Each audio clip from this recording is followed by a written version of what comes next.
welcome back to Babysitter Guru channel. So today we're going to talk about how to get the perfect babysitting and nannying gigs. So let's get started. Yay!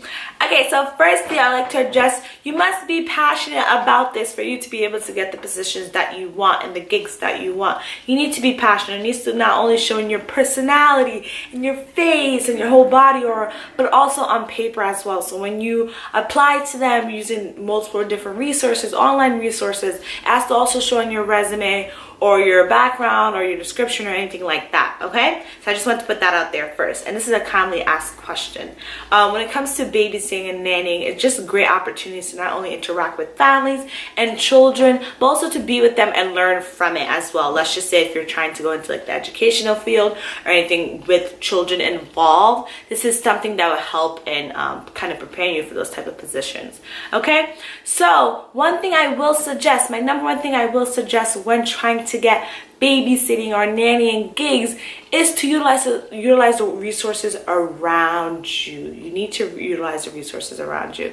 Guys, internet, it's 2019. The internet has everything and anything you need on it. So please take advantage of the internet, okay? You can simply Google, hey, how to get a babysitting gig or how to get like a nannying gig. So everything is all there. One of the resources I will say works well, and that's something I've used in the past, is care.com.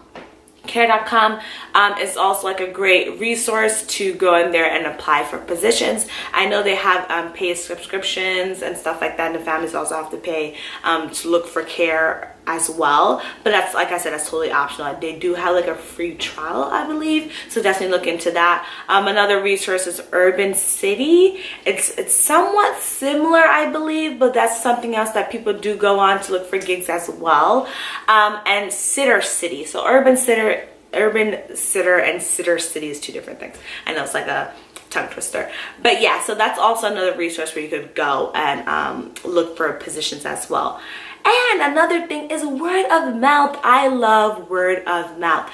That's some of the positions or how I got some of my stuff, not only in babysitting, but as well as like in the work professional field, is word of mouth. When people could recommend you, that's better than sending an application or a resume for anything. So word of mouth is also good. Make sure that people know that you're looking for something. And if you're a hustler, if you are a hustler like I am, word of mouth is definitely worth it. Just let people know that, hey, you're looking for a babysitting gig for the summer or the winter time or something like that.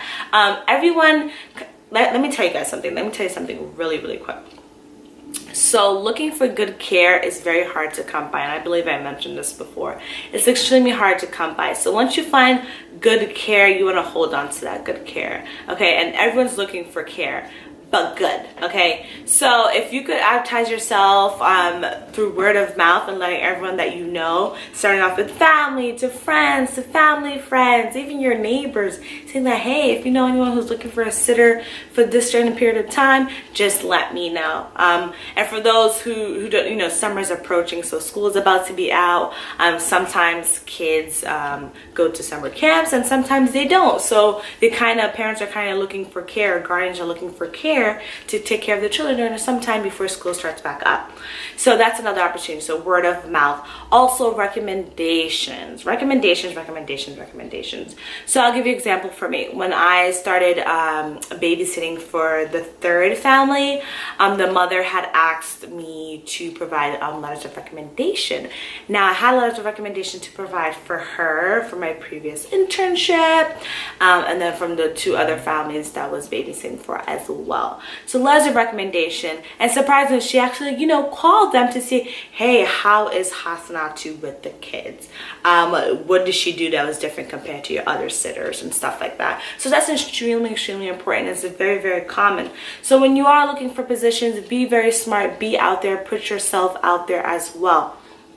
Also, qualifications. If you are CPR certified, that is a plus. I highly recommend, if you are a babysitter or a nanny or au pair looking for different gigs or opportunities, you need to get CPR certified. That is a plus. I don't know, nowadays it's very hard to find a gig if you're not, like I said, depending on your age range, okay? Depending on your age range. I've been CPR certified since I was 18 years old.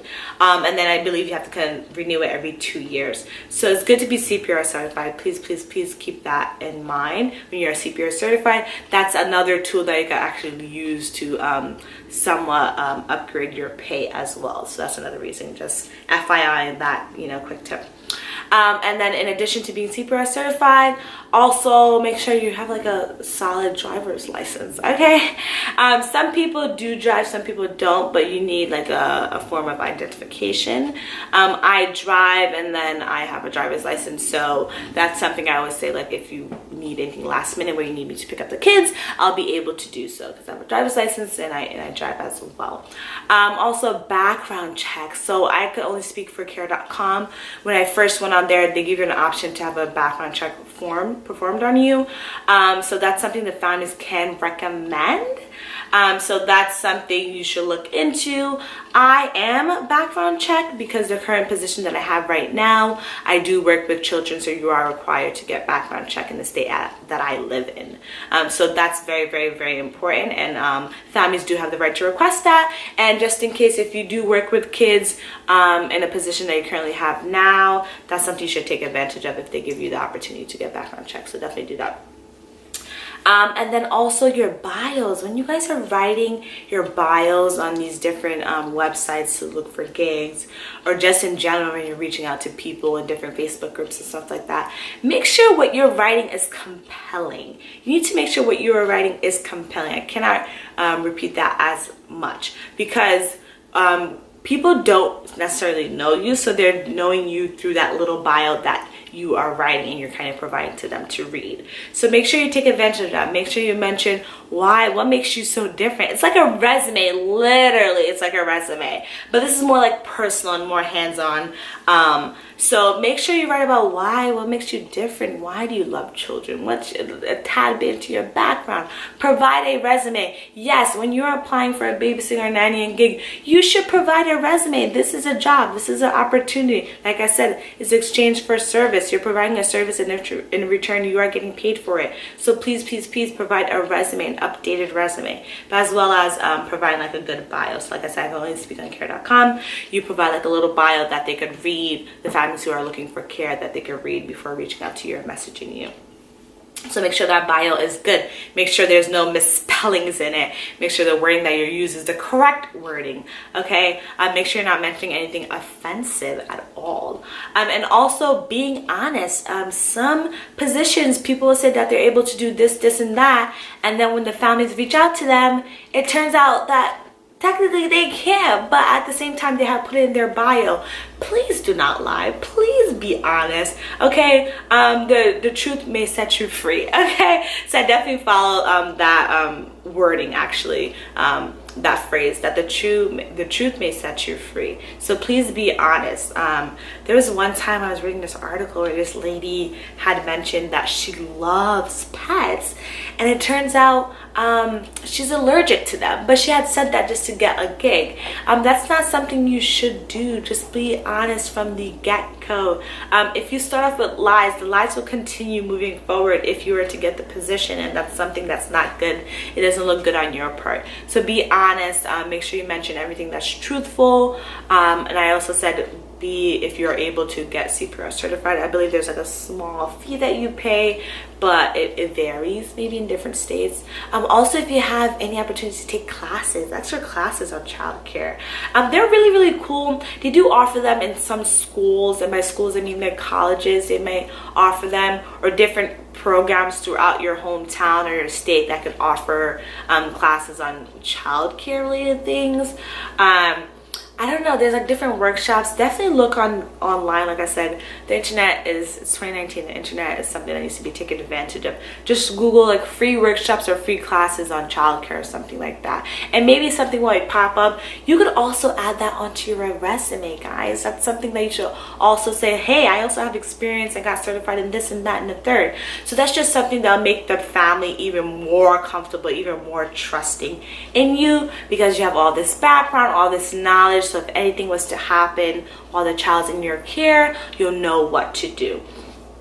Being more knowledgeable on a topic that's regarding children is really, really, really good.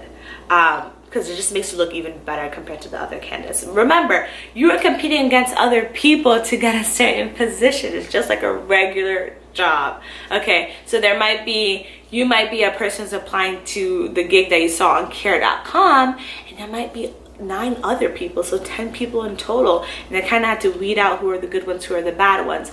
I know some things that people mention is they continuously apply to these positions on these different websites and they don't hear nothing. Please just follow the tips I just mentioned to you guys to see if anything changes. If you have any questions, just please reach out to me. Like I said, I answer within 24 hours. I'm very responsive regarding that, but I know nowadays it's just really hard to come across good gigs that pay well, that kind of meets all your needs and your wants. And same thing with families. It's hard for them to come about with good care that meets their needs and their wants, and it's very reliable. I don't know if I told you guys this, but once families find good care, it's hard for them to let go. They hold on as tightly as possible. Okay, so one other thing that I will mention is you need to look presentable. Your pictures, whatever pictures you have of yourself, you need to look presentable. Okay, that's the first thing that they see in addition to your bio. I always mention to always add a picture. Please add a picture of yourself, not of your pet and not of your kids. And this is in regards as a babysitter and nanny who's looking for a position. Add a picture of yourself, not your kids, not your dog, not your pets, anything like that. Not even like a basic image or something like that. Add a picture of yourself. Make sure it's unfiltered. There's no filter. This is exactly how you look. Add a picture of yourself. That's something people do look at pictures. Unfortunately, that's how they also screen people. So make sure if you are able to do that, make sure you add a picture of yourself. And then families, they tend to add pictures. They tend not to. Sometimes they'll put pictures of their kids, but some choose not to do that. People are very protective of that, posting pictures of their kids online like that. So some might not do that, but some might post pictures of the parents or the guardians or of themselves or their entire family or their pets or anything like that. So that's something that you could also look at when looking for positions. But this is something that's really important topic that I know a lot of people come across and ask them many questions about, and kind of there isn't a good guide on it. So this is exactly why, like I said, I want to start the Babysitter Guru, to provide more information for you guys to see and know and ask questions about. This is why I'm here. This is why I started this. Okay, so this is a popular topic that I want to address. I'm so glad you guys are able to join me today. Thank you so much. Please comment below if you guys have any questions or suggestions I should even talk about even further. But I hope this was extremely helpful. Thank you, Gurus, so much for joining me today, and please stay tuned for even juicier topic. Bye, Gurus. Bye.